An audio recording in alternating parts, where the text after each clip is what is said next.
All right, so guys, this is really important for you guys to understand because this is gonna reflect on your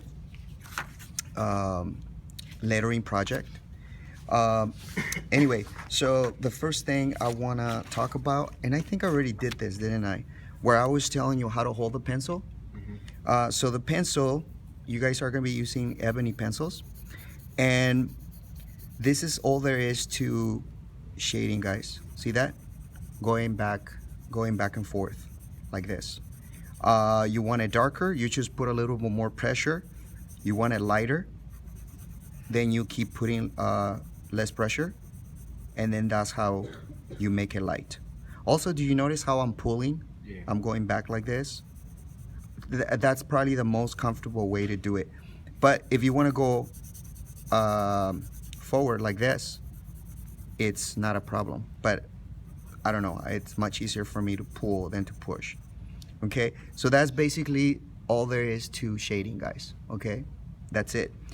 With maybe the other one is when you do circles or spheres, I mean, that you gotta kind of turn it a little bit like this.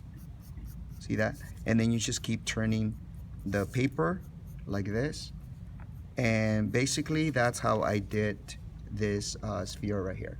Okay, so the goal again is not to have bumps or gaps, right? So what would be a bump? So you're going like this, and then it's really dark, and all of a sudden you jump to a lighter. This is what I mean by a bump.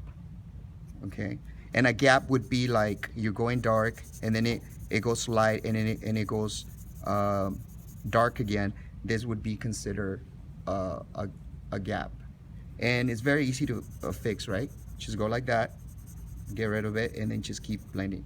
Okay, so the key for to shading, guys, is to keep your hand basically fixed. So look at my hand. The only thing moving is my wrist right here, and also look at my fingers. My fingers are not moving. They're not going like this. See that? I mean, not to say that you know you shouldn't shade like this, but it's much more difficult, especially if you are a beginner a beginner to this. So again, look at how my hand is moving like that, and my finger is always they're always fixed. All right, now there's no rule that says that you shouldn't turn around the paper, because I notice sometimes students are doing this weird thing like this with the hand, and that just makes it more difficult and your hand gets tired. So again, turn the paper, whatever, as long as you keep it nice and smooth. Okay, so all right, so what else? I put an example on each table like this. See that? Okay, and this is a copy of my original, so it might not be as smooth, but so if you turn it around, then you're gonna see that there are some numbers like here. You guys gotta make sure you make the value scale first, number 5 being the black, and then 0 being white. And if you notice on the first example, like this, where the shadow is, it's a 5. The I mean the core shadow here, it's a 5. The shadow, it's a 3.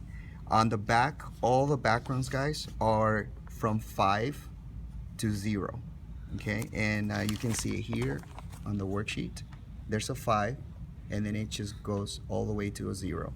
Okay, the surface, it's a 0, and so on. Okay, so what else am I forgetting here? I think that's it, guys. All right. Thank you.